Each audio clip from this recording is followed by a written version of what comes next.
Hello students, welcome to Abhipedia powered by Abhimanyu IAS. My name is Rohit Midha. Students, आज की class में हम discuss करने जा रहे हैं the current economic affairs of second week of January 2021.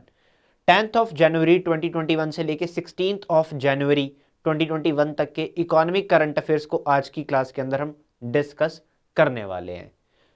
तो बहुत ही इंपॉर्टेंट न्यूज़ रहने वाली है आज की क्लास के अंदर, क्योंकि इकोनॉमी को लेके हर एग्जाम में क्वेश्चंस आते ही आते हैं. ठीक है, तो कौन कौन से बेसिकली टॉपिक रहते हैं इसमें, हमारे ग्रोथ एंड डेवलपमेंट की बात करेंगे, इंडियन इकोनॉमी की बात करेंगे, एंड उसके बाद बात करेंगे हम बैंकिंग सेक्टर की बात भी होगी और फाइनेंशियल सेक्टर की बात भी करने वाले हैं. तो economic affairs, economic current GK, economic GK of second week of January 2021. तो लेट्स बिगिन, क्लास को स्टार्ट करते हैं. चलिए, सबसे पहले बात हो रही है ग्रोथ एंड डेवलपमेंट की. अब ग्रोथ एंड डेवलपमेंट की अगर मैं बात करूं तो आईसीआरए, आईसीआरए यहां पे हम देख रहे हैं आईसीआरए. ये आईसीआरए क्या है? आईसीआरए एक क्रेडिट रेटिंग एजेंसी है, एक क्रेडिट रेटिंग एजेंसी है. ये क्रेडिट रेटिंग एजेंसीज क्या होती हैं? क्रेडिट रेटिंग एजेंसीज कुछ ऐसी एजेंसीज होती हैं, ऐसी कंपनीज होती हैं जो क्रेडिट रेटिंग असाइन करती हैं. बेसिकली जो कंपनीज होती हैं, ठीक है, जो लार्ज ऑर्गेनाइजेशंस होती हैं, जो बैंक्स होते हैं, या फिर जो कंट्रीज होती हैं, ये उनको एक क्रेडिट रेटिंग असाइंस करती हैं.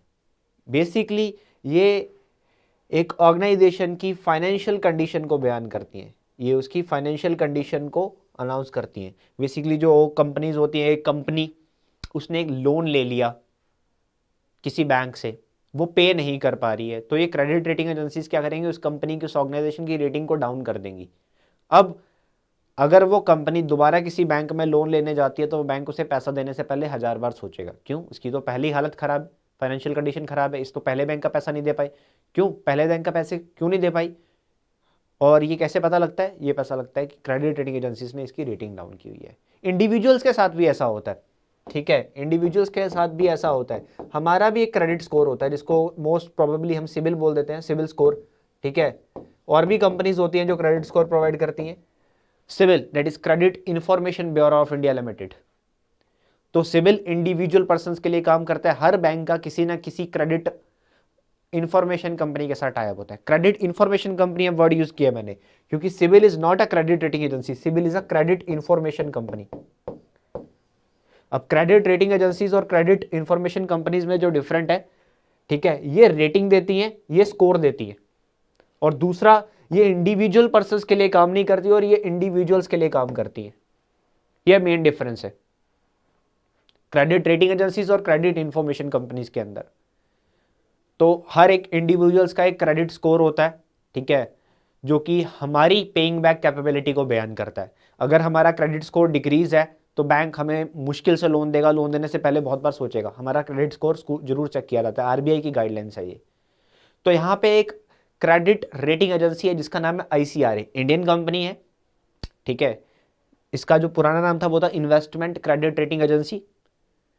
तो आईसीआरए ने क्या बोला कि भारत की जो अर्थव्यवस्था है, इंडिया का जो रियल जीडीपी ग्रोथ रेट है, देखिए अभी अभी लास्ट वीक हमने बात की थी कि भारत सरकार ने, यानी कि एनएसओ ने, नेशनल स्टैटिस्टिकल ऑर्गेनाइजेशन ने भारत का जो जीडीपी है, भारत की जो जीडीपी है वो फाइनेंशियल ईयर 2021 के लिए अनाउंस कर दी है. कितनी? कि भारत का जो एनएसओ के अकॉर्डिंगली इंडिया का जो जीडीपी ग्रोथ रेट है, एनएसओ के अकॉर्डिंगली इंडिया का जो जीडीपी ग्रोथ रेट है वो रहने वाला है -7.7%.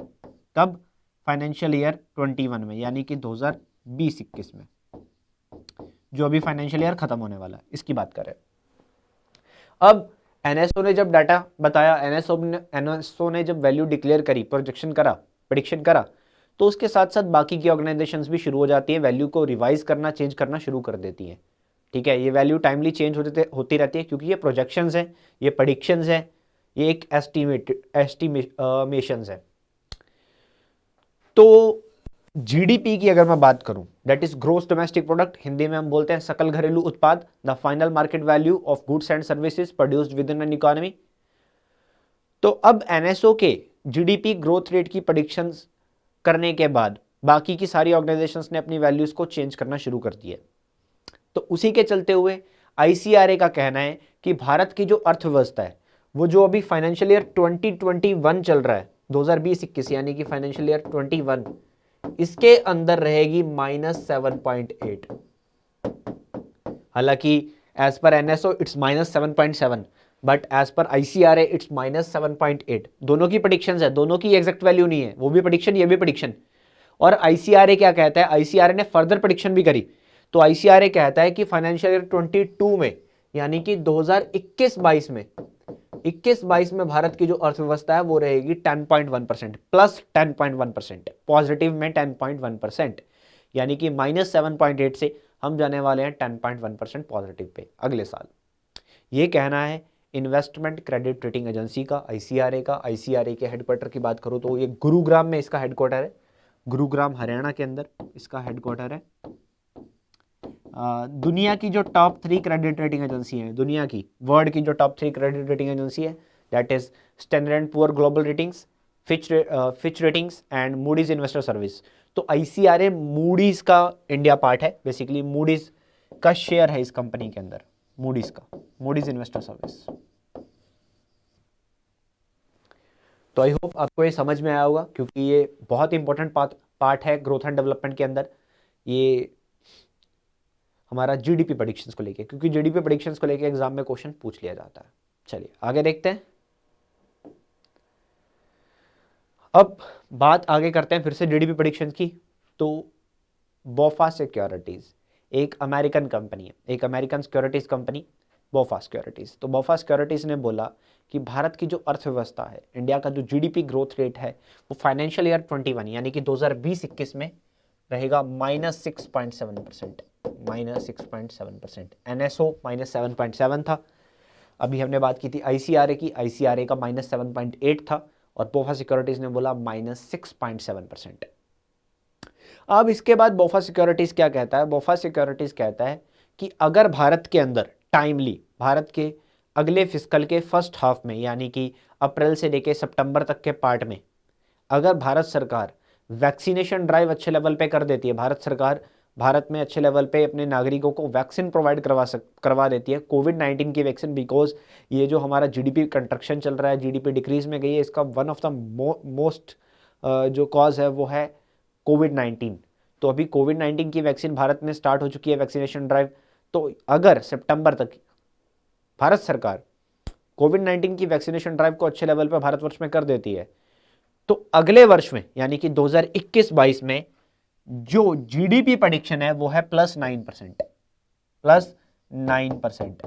बट बोफा सिक्योरिटीज का यह भी कहना है कि अगर फर्स्ट हाफ में, ठीक है, अगर सितंबर 2021 तक भारत सरकार नहीं कर पाती है वैक्सीनेशन ड्राइव को अच्छे लेवल पे, तो ये जो जीडीपी ग्रोथ रेट है 2021-22 का वो 6% पे भी रह सकता है, वो 6% पे भी रह सकता है अगर वैक्सीनेशन ड्राइव डिले हो जाती है। तो वो अगले हाफ पे चली जाती है 2021-22 के, तो ये 6% पे भी रह सकता है।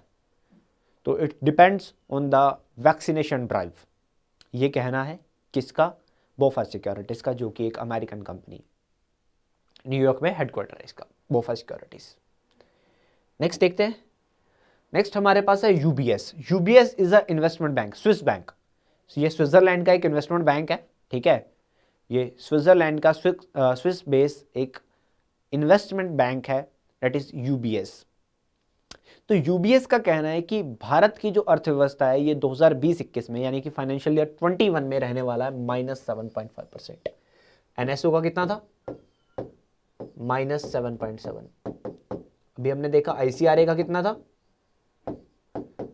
-7.8, -7.8। और अभी यूबीएस क्या बोल रहा है, -7.5, -7.5। बट यूबीएस कहता है कि फाइनेंशियल ईयर 22 में यानी कि 2021-22 में, 2021-22 में इंडिया ग्रो करेगा 11.5% पे। एक बहुत अच्छी वैल्यू दे दी यूबीएस ने। और यूबीएस ने अगले साल का भी बता दिया, यानी कि फाइनेंशियल ईयर 2022-23 कि 2022-23 में भारत ग्रो करेगा 6% पे। 6% पे। ये किसका कहना है? ये कहना है Swiss base UBS investment bank का। तो ये वैल्यूज आपको नोट करते जानी है because these are very important. इनको लेके एग्जाम में क्वेश्चन आ सकता है। एक चार्ट बना लीजिएगा, ठीक है, और साथ में स्पेस जरूर छोड़िएगा क्योंकि ये वैल्यू चेंज होती रहती है और आप उसी जगह पे वैल्यूज को चेंज करते रहें जब तक फाइनेंशियल ईयर खत्म नहीं हो जाता। ये वैल्यूज में चेंज होता रहता है। प्रेडिक्शंस चल रही है क्योंकि ये प्रेडिक्शंस है, ठीक है, ये सारे के सारे एस्टिमेशंस हैं, प्रेडिक्शंस हैं, प्रोजेक्शंस हैं, तो ये चेंज हो सकते हैं। Next, Fitch ratings. मैंने अभी बताया था कि दुनिया की टॉप 3 क्रेडिट रेटिंग एजेंसीज, तो उनमें से एक है फिच रेटिंग्स। अमेरिकन है, न्यूयॉर्क में हेडक्वार्टर है। तो फिच रेटिंग्स ने भी रिवाइज किया भारत का क्या ग्रोथ रेट। तो इंडिया का ग्रोथ रेट रहेगा as per the Fitch ratings financial year 21 में, यानी कि 2020-21 में। तो फिच रेटिंग्स को अभी भी लगता है कि नहीं, इतना नहीं, ये एनएसओ ने बोल तो दिया -7.7%, नहीं, ये इससे भी ज़्यादा डाउन जाएगा, -9.4%। तो -9.4% कहना है किसका? फिच रेटिंग्स का। ये कहता है फिच। एनएसओ ने तो बोल दिया कि 7.7 हो जाएगा, नहीं, फिच कहता है नहीं, इससे भी डिक्रीज होगा, -9.4%। हाँ, फिच कहता है अगले वर्ष आप अच्छे लेवल पे ग्रो करने वाले हो, अगले ईयर, नेक्स्ट ईयर, यानी कि फाइनेंशियल ईयर 22 में, 2021-22 में आप अच्छे लेवल पे ग्रो करोगे। कितना? 11%, 11%। ये किसका कहना है? ये कहना है फिच रेटिंग्स का। फिच रेटिंग्स का ये कहना है। आगे देखते हैं। Next, Nomura. तो नोमुरा का क्या कहना है? नोमुरा का कहना है कि भारत की जो अर्थव्यवस्था है ये फाइनेंशियल ईयर 21 में, यानी कि 2020-21 में -6.7% रहने वाली है, और अगले साल 2022 में, 21-22 में, यानी कि फाइनेंशियल ईयर 22 में ये चली जाएगी 13.5%। एक बहुत अच्छा पॉजिटिव ग्रोथ रेट दिखाया गया नोमुरा के द्वारा भी। तो ये अभी हमने पढ़ा है कुछ ग्रोथ रेट्स, ठीक है, जो कि एक जीडीपी ग्रोथ रेट्स की प्रेडिक्शंस है बहुत सारी ऑर्गेनाइजेशंस के द्वारा। हमने इसको रिवाइज किया है। वर्ल्ड बैंक के बारे में हमने पिछले हफ्ते पढ़ा था। वर्ल्ड बैंक ने बोला था 9.6%। तो इसको नोट कीजिएगा, बहुत अच्छे लेवल पे एग्जाम में क्वेश्चन आता है। अब बढ़ते हैं आगे, बात करते हैं नेक्स्ट की। तो नेक्स्ट हमारे पास आती है प्रधानमंत्री कौशल विकास योजना। तो कौशल विकास योजना का बेसिकली जो मेन मोटिव है वो है लोगों को स्किल्स प्रोवाइड करवाना, नागरिकों को, यूथ को बेसिकली स्किल्स प्रोवाइड करवाना, जो कि ministry of skills and development, ministry of skill development and entrepreneurship के द्वारा प्रोवाइड की जाती है इस स्कीम के अंदर। अब प्रधानमंत्री कौशल विकास योजना का तीसरा वर्जन स्टार्ट हो चुका है, 3.0 हम इसको बोल रहे हैं। तो इस स्कीम के अंदर तीसरे वर्जन के अंदर भारत सरकार का कहना है कि हम भारत के 600 डिस्ट्रिक्ट में, ठीक है, लगभग भारत के सारे राज्य, ऐसे राज्य जिनमें अभी या तो कोविड-19 ज़्यादा चल रहा है या फिर आई कैन से कि जिनमें चुनाव होने वाले हैं, तो इन स्टेट्स को छोड़ के, ठीक है, लगभग जो 4-5 राज्य काउंट किए गए वो हिमाचल प्रदेश, छत्तीसगढ़, वेस्ट बंगाल, ऐसे राज्यों को छोड़ के, ठीक है, तमिलनाडु हुआ जहाँ पे चुनाव होने वाले हैं, ऐसे राज्यों को छोड़ के भारत के 600 डिस्ट्रिक्ट्स के अंदर लगभग 8 लाख यूथ को यहाँ पे स्किल्स प्रोवाइड करवाने वाली है, ठीक है, सिर्फ अगले 3 महीने में, क्योंकि ये टारगेट जो है ये इसी फाइनेंशियल ईयर का है, यानी कि मार्च 2021 तक इनको स्किल्स प्रोवाइड की जाएगी। 8 लाख लोगों को, 8 लाख लोगों को स्किल्स प्रोवाइड की जाएगी, जिसके चलते हुए जो टोटल आउटले प्रधानमंत्री कौशल विकास योजना के अंदर बनाया गया, स्कीम्स के आउटले को लेकर पेपर में जरूर क्वेश्चन आता है, ठीक है, तो यहां पे क्या आउटले बनाया गया प्रधानमंत्री कौशल विकास योजना के अंदर? तो कौशल विकास योजना के अंदर जो आउटले बनाया गया वो था 948.90 करोड़ रुपीस, लगभग 950 करोड़ रुपए यहां पर प्रोवाइड किए जाएंगे, ठीक है, लगभग 950 करोड़ रुपए। तो कोविड जैसी बीमारियां आती हैं, ठीक है, मेडिकल स्टाफ, इन सबको स्किल्स प्रोवाइड करवाने के लिए यहाँ पे ये स्किल्स प्रोवाइड की जाएगी, इन सबको स्किल करने के लिए बेसिकली। अब स्किल प्रोवाइड करवाने का काम तो भारत के अंदर बहुत सारे कौशल विकास केंद्र खुले हुए हैं, ठीक है, वी कैन से प्रधानमंत्री कौशल विकास केंद्र, कौशल केंद्र, ये बहुत सारे खुले हुए ऑलरेडी। तो 729 प्रधानमंत्री कौशल केंद्र, उसके बाद नॉन एम्पैनल्ड जो कि अभी जुड़े नहीं गए सरकार के साथ, ठीक है, ट्रेनिंग सेंटर्स और 200 इंडस्ट्रियल ट्रेनिंग इंस्टीट्यूट्स, ये सब जुड़ेंगे और इन 8 लाख कैंडिडेट्स को स्किल्स प्रोवाइड करवाएंगे। तो ये स्कीम प्रधानमंत्री कौशल विकास योजना, इसका 3.0 वर्जन लॉन्च कर दिया गया। इसके साथ साथ सरकार ने यह भी अनाउंस किया कि 2021-22 में हम एक 5 ईयर्स का प्लान लॉन्च करने वाले हैं, 5 साल का प्लान लॉन्च करने वाले हैं, जिसके तहत प्रधानमंत्री कौशल विकास योजना के अंदर 1.5 करोड़ यूथ को स्किल्स प्रोवाइड की जाएगी। 1.5 करोड़ यूथ को स्किल्स प्रोवाइड की जाएगी। ये टारगेट सरकार ने लॉन्च किया है अगले साल के लिए, 2021-22 के लिए। तो प्रधानमंत्री कौशल विकास योजना स्किल प्रोवाइड करने वाली स्कीम है that works under the ministry of skill development.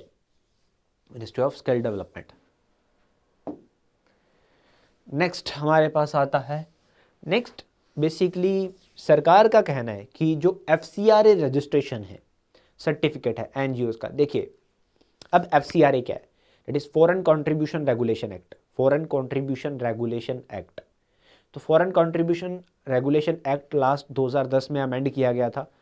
तो इसके अंदर बेसिकली भारत के अंदर जो भी एनजीओज या ग्रुप्स या ऑर्गेनाइजेशंस हैं जो फॉरेन फंडिंग रिसीव करती हैं, जिनके अंदर फॉरेन से डोनेशंस आती हैं, अदर कंट्री से डोनेशन आती हैं, तो उनको अपने आप को रजिस्टर करवाना बहुत ज़रूरी है।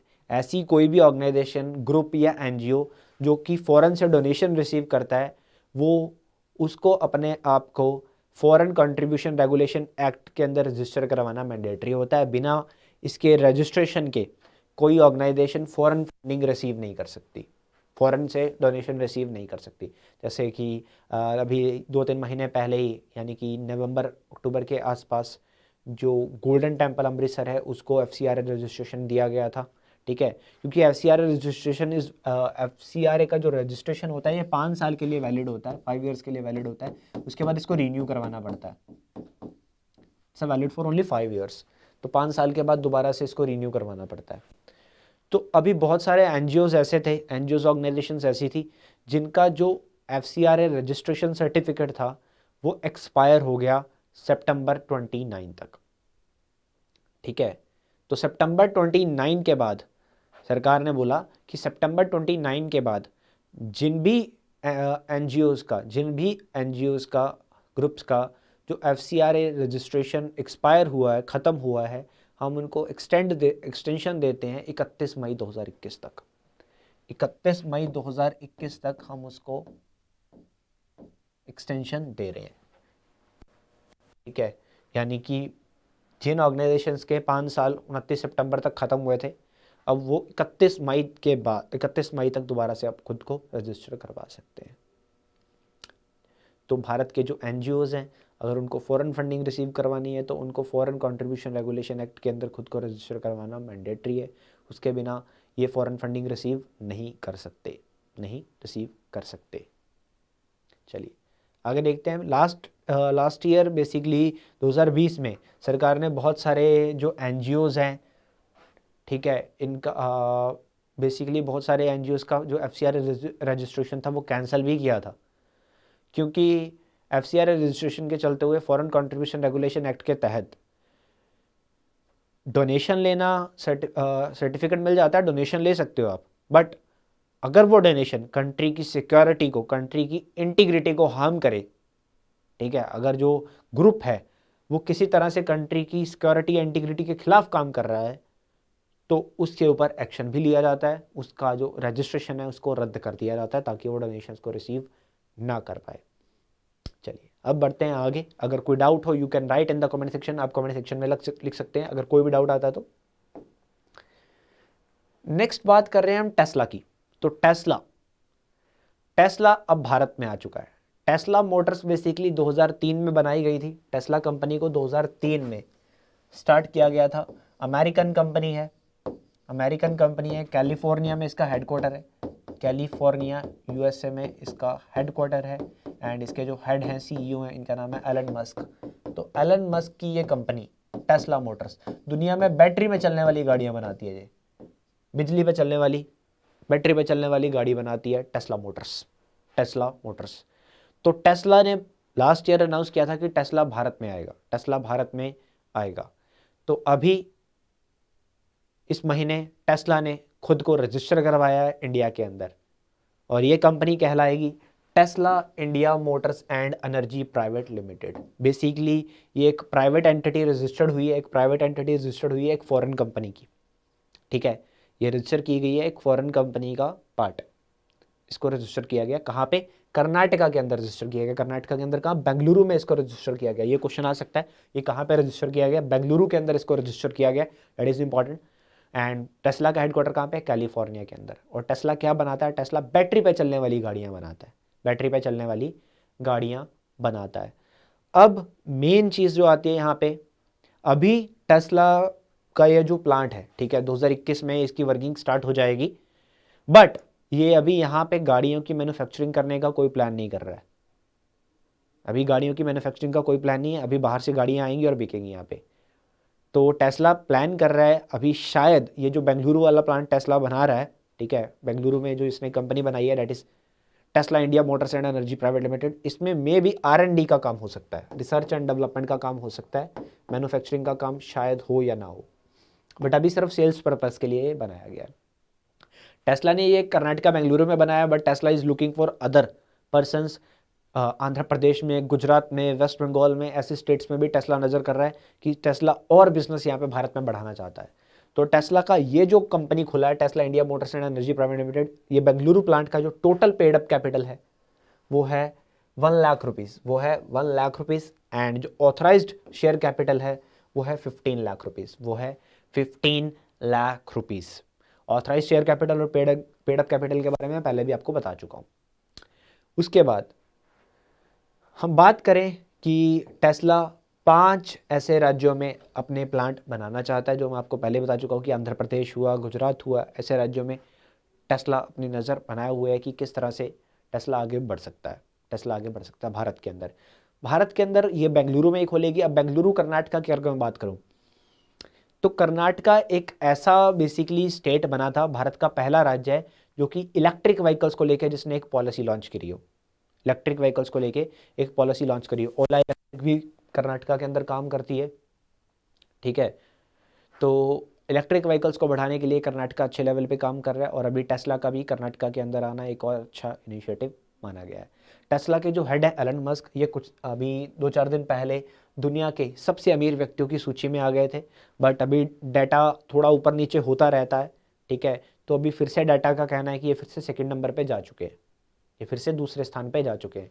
तो ये डाटा ऊपर नीचे होता रहता है क्योंकि शेयर ट्रेडिंग ऊपर नीचे होती रहती है, शेयर्स की वैल्यू अप एंड डाउन होती रहती है, तो उसी हिसाब से इन पर्सन्स का ऊपर नीचे जाना लगा रहता है। बट सेकंड नंबर पे तो अभी भी है, दुनिया का सबसे अमीर व्यक्तियों की सूची में इनका नाम आता है, एलन मस्क। एलन मस्क, इनकी एक और बड़ी फेमस कंपनी है, यूएसए की सबसे बड़ी प्राइवेट स्पेस कंपनी स्पेसएक्स। मात्र 12 साल की उम्र में इस पर्सन ने एक गेम की प्रोग्रामिंग कर दी थी, एलन मस्क ने 12 साल की उम्र में, और उसके बाद उस गेम को बेचा, $500 कमाए, ठीक है, $500 कमा के बेचा उस गेम को 12 साल की उम्र में, 12 साल की उम्र में। और उसके बाद सीखने की बहुत चिंता थी, बहुत इंटरेस्ट था, तो बहुत कुछ सीखा, रॉकेट्स के बारे में पढ़ाई करी, गाड़ियों के बारे में पढ़ाई करी। तो अब ये सबसे अमीर व्यक्तियों की सूची में आते हैं एलन मस्क, एलन मस्क। चलिए आगे बढ़ते हैं, आगे देखते हैं। नेक्स्ट है हेल्थ इंश्योरेंस एडवाइजरी कमेटी। देखिए हमारा जो इंश्योरेंस रेगुलेटर है that is insurance regulatory and development authority of India, IRDAI. तो एडाई ने भारत के अंदर जो हेल्थ इंश्योरेंस है, हेल्थ इंश्योरेंस प्रोडक्ट्स को रिव्यू करने के लिए, ताकि जो कंट्री के सिटीजन्स हैं, ठीक है, जो पॉलिसी बायर्स हैं, उनको प्रॉपर अच्छे लेवल पे अच्छा प्रोडक्ट, ठीक है, सूटेबल प्रोडक्ट्स मुहैया करवाया जाए। तो हेल्थ इंश्योरेंस प्रोडक्ट्स को और अच्छे लेवल पे लेके जाने के लिए, लोगों को स्वास्थ्य सेवाएं प्रोवाइड करवाने के लिए insurance regulatory and development authority of India ने एक एक्सपर्ट कमेटी बनाई है, एक एडवाइजरी कमेटी, एक एक्सपर्ट एडवाइजरी कमेटी बनाई है, जिस कमेटी का जो टेन्योर है वो रहेगा 1 साल। 1 साल तक ये कमेटी काम करेगी। The tenure of the committee is 1 year. तो इस कमेटी के अध्यक्ष कौन रहने वाला है? इस कमेटी के अध्यक्ष कौन रहने वाला है? तो इस कमेटी के अध्यक्ष रहेंगे insurance regulatory and development authority of India के ही जो अध्यक्ष हैं सुभाष चंद्र खुंतिया जी। एस.के. खुंतिया जी खुद ही इसके चेयरपर्सन रहेंगे, ठीक है, खुद ही इस कमेटी को हेड करने वाले, खुद इस कमेटी को हेड करने वाले हैं।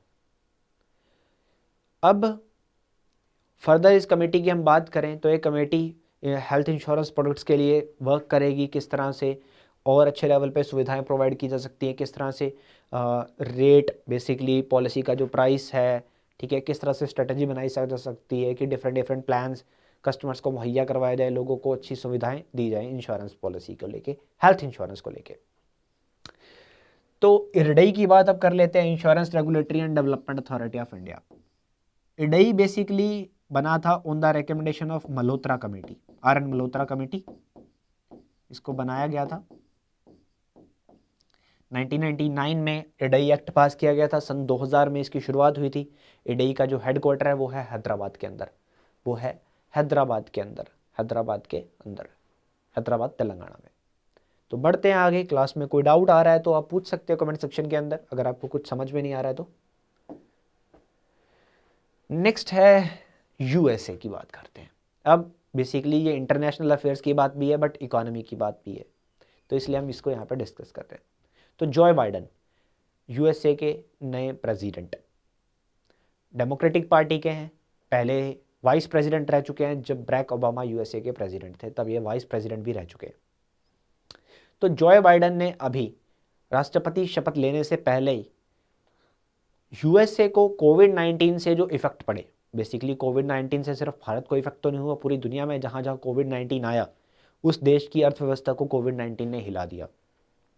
तो अब अमेरिका की जो इकोनॉमी, यूएसए की जो इकोनॉमी को हिलाया कोविड-19 ने, तो इस कोविड-19 से हिली हुई यूएस इकोनॉमी को वापस पटरी पे लेके आने के लिए, उसको बूस्ट अप करने के लिए जॉय बाइडन ने $1.9 ट्रिलियन का एक प्लान बनाया। $1.9 ट्रिलियन, ठीक है, एक कोई छोटा मोटा अमाउंट नहीं है, एक बहुत बड़ा अमाउंट, $1.9 ट्रिलियन का प्लान। ये किसने बनाया? ये बनाया जॉय बाइडन ने बनाया। तो बेसिकली इस प्लान के अंदर कहाँ कहाँ पैसा खर्च किया जाएगा तो जानते हैं थोड़ा सा, ठीक है। अब कोविड-19 चल रहा है, कोविड-19 की वैक्सीनेशन ड्राइव बहुत जगह पे शुरू हो चुकी है। तो यूएसए के अंदर लोगों को कोविड-19 से लड़ने के लिए उसकी वैक्सीनेशन के ऊपर $415 बिलियन खर्च किए जाएंगे। उसके बाद $1 ट्रिलियन खर्च किया जाएगा जो इंडिविजुअल्स हैं या फैमिलीज़ हैं उनको सहायता डायरेक्ट सहायता देने के लिए, $1 ट्रिलियन। उसके बाद $440 बिलियन जो हैं वो बिजनेसेस के लिए खर्च किया जाएगा, लोगों को बिजनेस असिस्टेंस प्रोवाइड करवाने के लिए $440 बिलियन खर्च किए जाएंगे। उसके बाद $1,400 बिलियन ये खर्च करने वाला है, $1,400 के चेक देने वाला है अमेरिकन्स को, ठीक है, जो अनएम्प्लॉयमेंट के मारे हुए हैं, ठीक है, रोजगार जिनका चला गया, उनको ये यहाँ पे पैसा देने वाला है। उसके बाद जो लोग ज़्यादा मतलब परेशान है, ठीक है, जिनको ज़्यादा नौकरियाँ जिनकी अच्छे लेवल पे चलेगी, जो गरीबी रेखा में मतलब आए हुए हैं, ठीक है, यहाँ जितनी गरीबी तो नहीं बोल सकता बट, तो उनको एडिशनल अनएम्प्लॉयमेंट असिस्टेंस मिलेगा $300 से $400 का, $1400 का यहाँ पर अमेरिकन को क्या मिल रहा है, अनएम्प्लॉयमेंट असिस्टेंस मिलेगी। उसके चलते हुए extra weekly additional employment assistance मिलेगी $300 से $400 की, ठीक है। और जो मिनिमम वेज हैं वो $15 प्रति घंटा बढ़ा दिए जाएंगे, ठीक है, मिनिमम वेजेस जो हैं उसको $15 प्रति घंटा बढ़ा दिया जाएगा ओवर टाइम। इसके अलावा 130 बिलियन स्कूल्स को प्रोवाइड किए जाएंगे। अब स्कूल्स भी, एजुकेशन सर्विसेज हर जगह ठप हो गई थी कोविड-19 के चलते हुए क्योंकि लॉकडाउन्स थे, तो अब स्कूल्स को अच्छे लेवल पे खोलने के लिए, ठीक है, स्कूल्स को मिलेगा $130 बिलियन यहाँ पे अच्छे लेवल पे खर्च किए जाएंगे ताकि स्कूल्स को प्रॉपरली सेफ गाइडेंस के साथ खोला जाए। उसके बाद $20 बिलियन यहाँ पे नेशनल वैक्सीनेशन प्रोग्राम के ऊपर खर्च किए जाएंगे एंड $50 बिलियन कोरोना वायरस की टेस्टिंग के ऊपर खर्च किया जाएगा। ताकि जो भी केसेस चल रहे हैं उनको अच्छे लेवल पे हम सॉल्व करते रहें। इसके चलते हुए लास्ट मंथ, ठीक है, पिछले महीने डोनाल्ड ट्रंप ने भी एक बिल साइन किया था, एक असिस्टेंस प्लान जो कि $900 बिलियन का था, जो कि $900 बिलियन का था, और अभी इन्होंने $1.9 ट्रिलियन का प्लान बना दिया।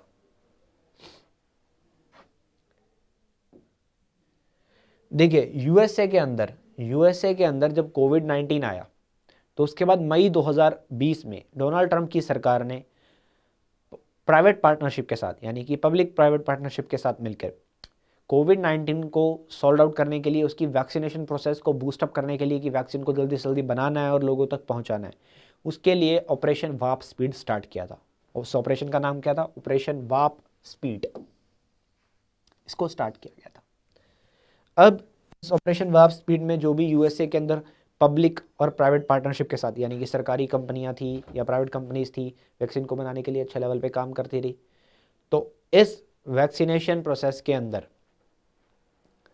इसको बूस्टअप करने के लिए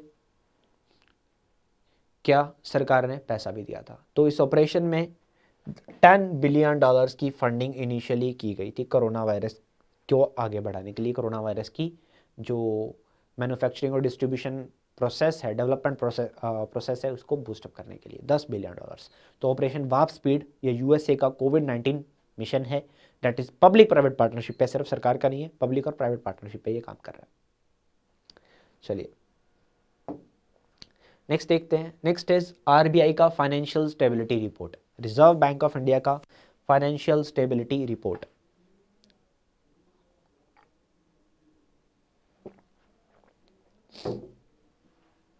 रिजर्व बैंक ऑफ इंडिया का ये जो फाइनेंशियल स्टेबिलिटी रिपोर्ट है, ये एक साल में 2 बार प्रोड्यूस किया जाता है, एक साल में 2 बार, ठीक है। ये लास्ट एक बार जुलाई में आया था, जुलाई 2020 में, अभी जनवरी 2021 में आया, बट ये दिसंबर 2020 का रिपोर्ट है। This report is of December 2020।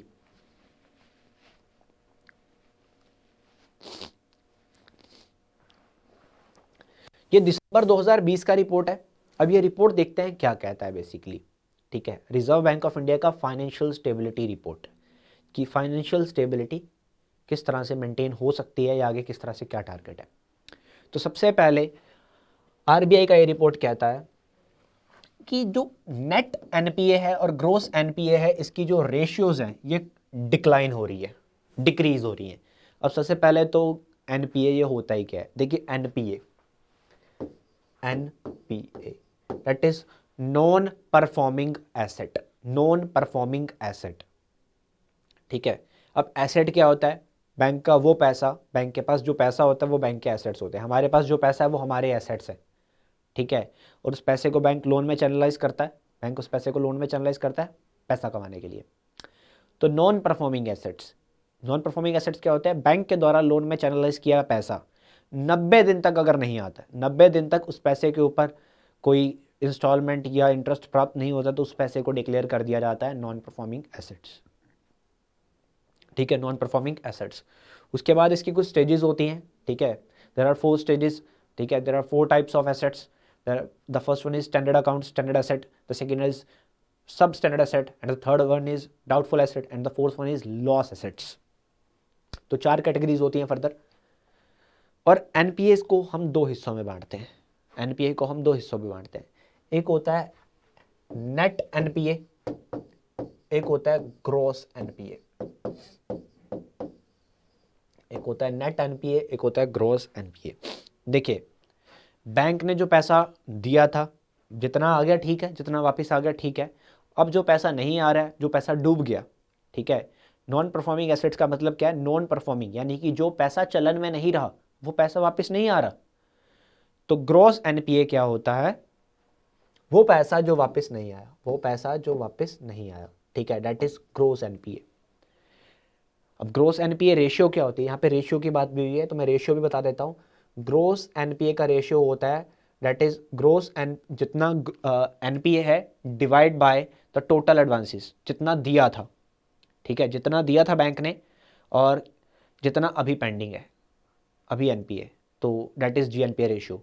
अब नेट एनपीए क्या होता है? अब देखिए मैंने बताया 4 टाइप के बेसिकली एनपीएस प्रोसेस होते हैं, ठीक है, स्टैंडर्ड एसेट, सब स्टैंडर्ड एसेट, लॉस एसेट और doubtful asset and loss asset. तो जैसे जैसे ये प्रोसेस चलता है, अब स्टैंडर्ड एसेट्स क्या होता है, मैं आपको चारों की डेफिनेशन थोड़ी थोड़ी बता रहा हूँ।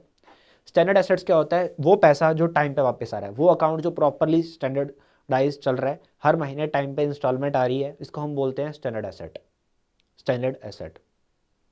स्टैंडर्ड एसेट के अंदर एक सब टाइप होती है special mention account. Special mention account, अब ये स्पेशल मेंशन अकाउंट क्या होता है, 90 दिन तक पैसा वापस नहीं आया तो, 90 दिन तक पैसा वापस नहीं आया तो उसके बाद सेकंड स्टेज होती है। अब 90 दिन तक पैसा नहीं वापस आया तो सेकंड स्टेज में आ जाता है पैसा, that is sub standard asset. Account जो होता है वो सेकंड स्टेज में, लोन जो होता है वो सेकंड स्टेज पे आ जाता है, सब स्टैंडर्ड एसेट्स। अब सब स्टैंडर्ड एसेट्स क्या होते हैं, जो 1 साल तक पैसा वापस नहीं आता, जिसमें 1 साल तक पैसा नहीं आता, 12 महीने तक अगर पैसा ना आए उसको बोलते हैं सब स्टैंडर्ड एसेट, सब स्टैंडर्ड एसेट। और ये एनपीए की पहली स्टेज होती है, ये एनपीए की फर्स्ट स्टेज होती है। उसके बाद सेकंड स्टेज, उसके बाद नेक्स्ट स्टेज जो होती है एनपीए की, वो होता है डाउटफुल एसेट। डाउटफुल एसेट, अब डाउटफुल एसेट में 3 साल तक अगर पैसा नहीं आता है तो वो डाउटफुल एसेट में रहता है 3 साल तक, और उसके बाद फाइनल लॉस डिक्लेयर कर दिया जाता है। लॉस में 2 चीज़ें होती हैं, ठीक है, कि अगर तो जो लोन डिक्लेयर किया हुआ है, ठीक है, जो लोन डिक्लेयर किया हुआ है उसकी जो वैल्यू है, ठीक है, उसके जो उसके अगेंस्ट जो एसेट रखे हुए हैं उसकी जो वैल्यू है वो लोन के अगेंस्ट बहुत डिक्रीज होती जाए। अब पैसा हम वापस नहीं दे रहे हैं, अगर कोई पर्सन पैसा वापस नहीं दे रहा है तो पैसे के ऊपर इंटरेस्ट तो बढ़ता जा रहा है। अब इंटरेस्ट बढ़ता जा रहा है तो उसको जो अगेंस्ट उसने सिक्योरिटी रखी थी, कुछ गिरवी रखा था, उसकी वैल्यू डिक्रीज होती जा रही है। तो वो सिक्योरिटी की वैल्यू डिक्रीज होते होते 10% तक ना आ जाए, या फिर बैंक का जो ऑडिट ऑफिसर्स हैं वो डिक्लेयर ना कर दे this is the confirm loss, अब ये पैसा नहीं आएगा, तब उसको लॉस डिक्लेयर कर दिया जाता है। बट एनपीए की जो तीनों स्टेजेस हैं, अब तीनों स्टेजेस के चलते हुए बैंक क्या करता है, बैंक करता है प्रोविजनिंग कवरेज रेशियो, पीसीआर बोलते हैं हम इसको, प्रोविजनिंग करता है। अभी प्रोविजनिंग क्या होती है, देखो बैंक हर टाइम रिस्क को आइडेंटिफाई करता रहता है, बैंक का काम होता है हर टाइम रिस्क को आइडेंटिफाई करना as per the RBI guidelines. अगर कोई पैसा थोड़े से प्रोसेस में भी अगर फर्स्ट स्टेज में भी चला जाता है, ठीक है, 12 महीने तक मैंने पैसा नहीं दिया, मेरी हालत ख़राब थी, उसके बाद मैंने देना शुरू कर दिया, बट बैंक को ऐसा नहीं देखना है कि 12 महीने नहीं आया, बार चलो दे देगा दे देगा दे देगा, नहीं, बैंक क्या करता है, बैंक उस लोन के अगेंस्ट, उस लोन के अगेंस्ट अपने अनदर प्रॉफिट में से कुछ पैसा अरेंज करके रखता रहता है, ठीक है। There are provisions, different different values है, ठीक है, यहाँ पे डिफरेंट डिफरेंट वैल्यूज़ हैं, चाहे वो स्टैंडर्ड एसेट्स में है, चाहे सब स्टैंडर्ड एसेट्स में है, चाहे लॉस एसेट में है, चाहे डाउटफुल एसेट्स में है, डिफरेंट डिफरेंट वैल्यूज़ यहाँ पे है। तो वो प्रोविजनिंग कवरेज होती रहती है, साथ में बैंक एक्स्ट्रा लेवल पे पैसा मैनेज करता रहता है अपने अदर प्रॉफिट में से, वो अपने उस लॉस, अपने उस एनपीए को कवर अप करने के लिए। तो जितनी प्रोविजनिंग बैंक ने कर ली है, ठीक है, जितनी प्रोविजनिंग बैंक कर चुका है, उस प्रोविजनिंग वाले पैसे को अगर मैं ग्रोस एनपीए से निकाल दूं तो वो बन जाता है नेट एनपीए, वो बन जाता है नेट एनपीए, की जो पैसा बैंक मैनेज कर चुका है उसको निकाल दो, जो लॉस बैंक ने कवर कर लिया है उसको निकाल दो, अब जो पैसा बचा हुआ है वो नेट नॉन परफॉर्मिंग एसेट कहलाएगा। और एनपीए एनएनपीए रेशियो भी वैसे निकलती है, divide by the total advances, ठीक है, divide by the total advances. I hope समझ आया होगा आपको। अब रिपोर्ट पे थोड़ी नजर मारते हैं। तो रिपोर्ट ने क्या बोला कि जो नेट एनपीए है और जो ग्रॉस एनपीए है ये डिक्लाइन हो रहा है, बहुत अच्छी बात है, ठीक है, कि जो लोन डिफॉल्ट है वो डिक्रीज हो रहे हैं, ठीक है, लोग पैसा वापस कर रहे हैं। उसके बाद ये रिपोर्ट क्या कहती है कि जो ग्रॉस एनपीए का रेशियो था वो सितंबर 2020 में 7.5% था, सितंबर 2020 में 7.5% था, और जो नेट एनपीए था वो था सितंबर 2020 में 2.1%, और मार्च में बेसिकली ये 3% था, मार्च में बेसिकली ये 3% था, मार्च में बेसिकली ये 3% था, ठीक है, मार्च में बेसिकली ये 3% था। अब पैसा वापस आ रहा है तो अच्छी बात है, ठीक है, एनपीए डिक्रीज होना चाहिए, ये अच्छी बात है, नेट एनपीए है या ग्रोस एनपीए, एनपीए डिक्रीज होने चाहिए, अच्छी बात है क्योंकि पैसा वापस आ रहा है। अब फाइनेंशियल स्टेबिलिटी रिपोर्ट क्या कहती है, क्योंकि फाइनेंशियल स्टेबिलिटी रिपोर्ट में बहुत सारी प्रेडिक्शंस होती हैं कि सितंबर 2021 तक, सितंबर 2021 तक ये जो ग्रोस एनपीए ये बढ़कर 13.5% हो सकता है, ये सितंबर 2021 तक बढ़ के कितना हो सकता है, 13.5%। और इसका ये भी कहना है कि अगर सिचुएशन कुछ ऐसी रही, ठीक है, फाइनेंशियल सेक्टर में थोड़ा स्ट्रेस रहा तो ये ग्रोस एनपीए रेशियो बढ़ के 14.8% भी हो सकती है सितंबर 2021 तक, 14.8% भी हो सकती है, ये बढ़ सकता है। जुलाई 2020 की बात करूं तो जुलाई 2020 में, ठीक है, जो जीएनपीए था वो 8.5% था, ठीक है, और मार्च में ये 12.5% था, मार्च में सॉरी 8.5% था ये मार्च 2020 में, और मार्च 2021 तक ये 12.5% होने के आसार है, ठीक है। ये बेसिकली जुलाई 2020 वाली रिपोर्ट में बताया गया था कि मार्च 2020 में 8.5% था और मार्च 2021 तक ये 12.5% पे जा सकता है, ये प्रेडिक्शन थी। उसी के साथ साथ जुलाई 2020 की रिपोर्ट में ये भी बताया गया कि जो जीएनपी रेशियो है वो 14.7% पे है, जा सकती है, ठीक है, 14.7% पे जा सकती है, ये बताया गया था कहाँ पे, जुलाई वाले में। बट आज पर द वी कैन सी जो सितंबर 2020 का रिपोर्ट है उसमें कहता है सिर्फ 7.5 है, 7.5 है।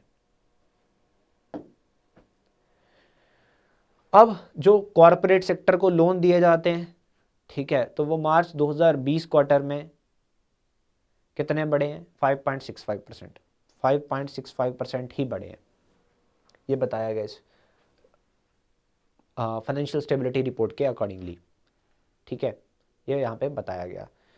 अब ये फाइनेंशियल स्टेबिलिटी रिपोर्ट क्या कहती है कि जो पब्लिक सेक्टर बैंक्स होते हैं, यानी कि जो सरकारी बैंक होते हैं और जो प्राइवेट बैंक्स हैं, तो रिपोर्ट क्या कहना है कि प्राइवेट बैंक्स की ज़्यादा वैल्यूएशन हो रही है as comparative to public sector banks, यानी कि जो कस्टमर है वो लोन लेने के लिए प्राइवेट बैंक्स में ज़्यादा जा रहा है as comparison to public sector bank. यहाँ पे हम बोल सकते हैं कि एक चीज़ हो सकती है कि प्राइवेट सेक्टर बैंक जो है वो ईजिली लोन देता होगा, पब्लिक सेक्टर बैंक में जो लोन है वो थोड़ा सा कस्टमर को हरास करके दिया जा सकता होगा, ऐसा हो सकता है, ऐसी चीज़ें हो सकती हैं, ठीक है, कि सरकारी कर्मचारी हैं वो डर के लोन देते होंगे, प्राइवेट सेक्टर जो है वो इजी वे में लोन देता होगा, ये प्रोसेसेस हो सकते हैं। इसी के चलते हुए ये रिपोर्ट कहती है कि प्राइवेट सेक्टर ज़्यादा पैसा चैनलाइज कर रहा है, ये ग्रो कर रहा है, पब्लिक सेक्टर डिक्लाइन हो रहा है, पब्लिक सेक्टर का जो लोन सेक्टर है वो डिक्रीज हो रहा है, पब्लिक सेक्टर बैंक्स का। तो ये था आरबीआई का फाइनेंशियल स्टेबिलिटी रिपोर्ट। तो ये जो फाइनेंशियल स्टेबिलिटी रिपोर्ट होता है इसको रिलीज कौन करता है, तो इसको रिलीज करता है financial stability development board, financial stability development council, ठीक है, एफएसडीसी बोलते हैं इसको। अब एफएसडीसी भारत में फाइनेंशियल स्टेबिलिटी लेके आने के लिए, भारत में फाइनेंशियल स्टेबिलिटी को मेंटेन करने के लिए रिजर्व बैंक ऑफ इंडिया के जो पूर्व गवर्नर थे दैट इज रघुराम राजन जी, ठीक है, तो रघुराम राजन जी ने 2008 में रघुराम राजन जी ने भारत सरकार को रेकमेंड किया था कि एक बॉडी बनाइए भारत के अंदर फाइनेंशियल स्टेबिलिटी को मेंटेन करने के लिए। तो 2008 में भारत सरकार ने एक बॉडी बनाई थी, और 2010 में, ठीक है, 2010 में as per the recommendation of this 2008 Raghuram Rajan recommendations, 2010 में भारत सरकार ने, यूपीए की गवर्नमेंट ने एक बॉडी बनाई थी, एक non statutory body that is financial stability and development council. इस बॉडी को यहाँ पे बनाया गया। अब इस बॉडी का काम क्या है, फाइनेंशियल स्टेबिलिटी को मेंटेन करना। इसके जो अध्यक्ष होते हैं वो होते हैं union finance minister, union finance commissioner, finance minister, but इसके अंदर कुछ अदर मेंबर भी होते हैं, बहुत सारे मेंबर्स होते हैं, मैं बता रहा हूँ कौन कौन से होते हैं। तो एफएसडीसी के मेंबर्स की बात कर रहे हैं। एफएसडीसी कब बनाया गया था, 2010 में बनाया गया था, on the recommendation of Raghuram Rajan committee of 2008। तो financial stability and development council के मेंबर्स, तो सबसे पहले फाइनेंस मिनिस्टर जो होते हैं वो चेयरमैन होते हैं, मैं आपको बता चुका हूँ। इसके अलावा जो हमारी मेन रेगुलेटरी बॉडीज़ है, ठीक है, आरबीआई हुआ, एडई हुआ, सेबी हुआ, पीएफआरडीए हुआ, इनके जो चेयरपर्सन होते हैं, ठीक है, जैसे आरबीआई का गवर्नर हो गया, ये यहाँ पे मेंबर होते हैं एफएसडीसी के। आरबीआई के गवर्नर आरबीआई है, insurance regulatory and development authority of India SEBI हुआ, या फिर पीएफआरडीए हुआ, इन सब के जो हेड हैं वो यहाँ पे मेंबर होते हैं किसके, एफएसडीसी के। इसके अलावा जो फाइनेंस सेक्रेटरी हैं, जो चीफ इकोनॉमिक एडवाइज़र हैं, जो डिपार्टमेंट ऑफ फाइनेंशियल सर्विसेज के हमारे पास सेक्रेटरी हैं, ये सब भी मेंबर होते हैं एफएसडीसी के। तो ये 2010 में इनको इंक्लूड किया गया था, बट उसके बाद एफएसडीसी के मेंबर्स में कुछ रिफॉर्म्स लेके आए गए, तो इसकी कुछ रीएस्टेब्लिशमेंट की गई और इसमें कुछ अदर मेंबर्स को भी इंक्लूड किया गया, ठीक है। अब ये जो अदर मेंबर्स इंक्लूड किए गए, ये अदर मेंबर्स कौन कौन से हैं, इसको रिकॉन्स्टिट्यूट करके कुछ मेंबर्स को इंक्लूड किया गया। Minister of state responsible for the department of economic affairs. Department of economic affairs का जो रिस्पॉन्सिबिलिटी मिनिस्टर ऑफ स्टेट है, मिनिस्टर ऑफ स्टेट होता है डेप्यूटी मिनिस्टर, वो यहाँ पे काम करेगा। उसके बाद secretary of the department of electronics and information technology, हमारा जो department of electronics and information technology, इसके जो सेक्रेटरी होंगे। भारत के revenue secretary and insolvency and bankruptcy board of India के चेयरपर्सन। ये यहाँ पर एफएसडीसी के कुछ अदर मेंबर भी इंक्लूड किए गए। पेपर में एक क्वेश्चन आ जाता है, ठीक है, which of the following is not a member of FSDC. बात का ध्यान रखिएगा, ठीक है। जरूरी नहीं है कि आपको नाम दिए हुए पर्सन के नाम भी पूछे जा सकते हैं, तो आप इन सबको नाम भी देख लेना कि अभी इनके हेड कौन कौन है, तो वो भी आपको देख लेना है। बट आपको ऐसे भी पूछा जा सकता है कि बताइए इनमें से मेंबर कौन नहीं है, इनमें से कौन मेंबर है, तो ये आपको ध्यान रखना है, this is very important, FSDC. चलिए नेक्स्ट देखते हैं। नेक्स्ट हमारे पास है रिजर्व बैंक ऑफ इंडिया ने वसंत दादा नगारी सहकारी बैंक का लाइसेंस रद्द कर दिया। इस बैंक का लाइसेंस रद्द कर दिया under the section 56 of banking regulation act 1949, क्योंकि इस बैंक की जो फाइनेंशियल कंडीशन थी वो ठीक नहीं चल रही है, ये कहता है रिजर्व बैंक ऑफ इंडिया, तो इस बैंक का जो लाइसेंस है वो रद्द कर दिया गया। देखिए सहकारी का मतलब क्या होता है, कोऑपरेटिव, तो वसंत दादा नगारी कोऑपरेटिव बैंक में इसको बोल सकता हूँ। अब कोऑपरेटिव बैंक्स जो होते हैं ये बैंकिंग रेगुलेशन एक्ट के तहत ही रजिस्टर किए होते हैं and they are registered under the cooperative societies act. तो ये महाराष्ट्र बेसिक बैंक है जिसका जो हेडक्वार्टर है वो है ओसामानाबाद महाराष्ट्र के अंदर, ओसामानाबाद महाराष्ट्र के अंदर। इसके साथ साथ रिजर्व बैंक ऑफ इंडिया ने जो कोऑपरेटिव सोसाइटी जहाँ पे रजिस्टर है महाराष्ट्र के अंदर, उसको ये भी बोला है कि प्लीज़ एक लिक्विडेटर अपॉइंट कीजिए जो इस बैंक के जो अकाउंट होल्डर्स है, ठीक है, उनका पैसा उनको रिटर्न किया जाए और बैंक को क्लोज कर दिया जाए, बैंक को बंद कर दिया जाए, क्योंकि इसका लाइसेंस रद्द हो चुका है। तो पेपर के अंदर एक सिंपल क्वेश्चन ये भी आ सकता है, where is the headquarter of Vasant Dada Nagari सहकारी बैंक। ये तो ये महाराष्ट्र का बैंक है, ओसामानाबाद महाराष्ट्र का ये बैंक है। अब इसका लाइसेंस कैंसिल कर दिया गया रिजर्व बैंक ऑफ इंडिया के द्वारा। भारत में अगर किसी बैंक को काम करना है ना, तो उसे आरबीआई से लाइसेंस लेना पड़ता है और आरबीआई की गाइडलाइंस के ऊपर ही काम करना पड़ता है, चाहे वो फॉरेन बैंक है चाहे वो इंडियन बैंक है। इंडिया में अगर काम कर रहा है तो इंडियन गाइडलाइंस ही होंगी, फॉरेन गाइडलाइंस के साथ इंडिया में काम नहीं करेगा वो। नेक्स्ट है यहाँ पे रिजर्व बैंक ऑफ इंडिया ने डिजिटल लैंडिंग फ्रॉड्स को डिक्रीज करने के लिए एक कमेटी बनाई है, एक 6 मेंबर का वर्किंग ग्रुप। देखिए पिछले हफ्ते पढ़ा था हमने कि आरबीआई ने डिजिटल पेमेंट इंडेक्स लॉन्च करा है। अब डिजिटल पेमेंट्स को भारत में बहुत अच्छे लेवल पे बढ़ाया जा रहा है, बहुत अच्छा प्रमोट किया जा रहा है। अब डिजिटल पेमेंट्स को अगर बढ़ाया जा रहा है तो डिजिटल लेवल पे फ्रॉड्स भी बढ़ते हैं डिजिटल पेमेंट्स को लेके, ठीक है। तो इन फ्रॉड्स को डिक्रीज़ करने के लिए, रेगुलेट करने के लिए कि किस तरह से इन फ्रॉड्स को डिक्रीज़ किया जा सकता है, क्या क्या टेक्नोलॉजी का आगे सहारा लेना चाहिए, तो एक working group reserve Bank of India ने बनाया है 6 मेंबर के साथ। और इस वर्किंग ग्रुप के जो अध्यक्ष रहेंगे वो रहेंगे जयंत कुमार दास, जो कि एग्जीक्यूटिव डायरेक्टर है आरबीआई के, जयंत कुमार दास ये चेयरपर्सन रहेंगे इस 6 मेंबर की डिजिटल लैंडिंग फ्रॉड्स के कमेटी के। लास्ट ईयर भी आरबीआई ने कमेटी बनाई थी, डिजिटल पेमेंट्स को बूस्टअप करने के लिए बनाई थी। उसके जो हेड थे वो थे नंदन नीलेकनी, वो कमेटी बनाई गई थी डिजिटल पेमेंट्स को बूस्टअप करने के लिए। ये कमेटी बनाई गई है डिजिटल लैंडिंग फ्रॉड्स को डिक्रीज करने के लिए। अब बेसिकली क्या क्या काम ये कमेटी करने वाली है, ठीक है, तो ये कुछ गाइडलाइंस बनाएगी कि डिजिटल लैंडिंग, ठीक है, ऑनलाइन जो लैंडिंग की जाती है उन प्लेटफॉर्म्स को कहाँ से आपको मेंटेन करना है, ठीक है, चाहे वो मोबाइल से लैंडिंग हो रही है चाहे डिजिटल ऑनलाइन अदर प्लेटफॉर्म से हम लैंडिंग कर रहे हैं, उसको किस तरह से प्रोसेस को किस तरह से जो स्टेप्स हैं उसको मेंटेन करना है, ये बताएगी किस तरह से पैसा चैनलाइज करना है। उसके बाद जो लैंडिंग है उनको किस तरह से फर्दर जो स्टैंडर्ड सेट किस तरह से करने हैं, ठीक है, किस तरह से आपको पैसा इधर उधर करना है, वो सारी चीज़ें। रिस्क सबसे मेन चीज़, ठीक है, रिस्क की जांच करना, स्टेबिलिटी बनाए रखना, फाइनेंशियल स्टेबिलिटी को मेंटेन करना, ठीक है, कस्टमर की पूरी जांच पड़ताल करने के बाद ही उसको पैसा चैनलाइज करना। तो ये सारी चीज़ें यहाँ पे ये बताएगा ये 6 मेंबर का वर्किंग ग्रुप कि किस तरह से वर्किंग हो सकती है, तो दैट इज आरबीआई का 6 मेंबर का ये group, that is for the digital lending frauds. Jayant Kumar Das इसके चेयरमैन। नेक्स्ट हमारे पास है फाइनेंशियल सॉफ्टवेयर एंड सिस्टम्स। देखिए फाइनेंशियल सॉफ्टवेयर एंड सिस्टम एक कंपनी है जो कि basically financial services, financial stability के लिए, फाइनेंशियल इंक्लूजन के लिए काम करती है बेसिकली। तो इसने इंडिया पोस्ट पेमेंट बैंक के साथ पार्टनरशिप साइन करी है फाइनेंशियल इंक्लूजन को बढ़ाने के लिए। फाइनेंशियल इंक्लूजन को बढ़ाने के लिए देखिए फाइनेंशियल इंक्लूजन क्या होता है कि फाइनेंशियल सर्विसेज, एक कंपनी को फाइनेंशियल सर्विसेज ईजी वे में प्रोवाइड करवाना।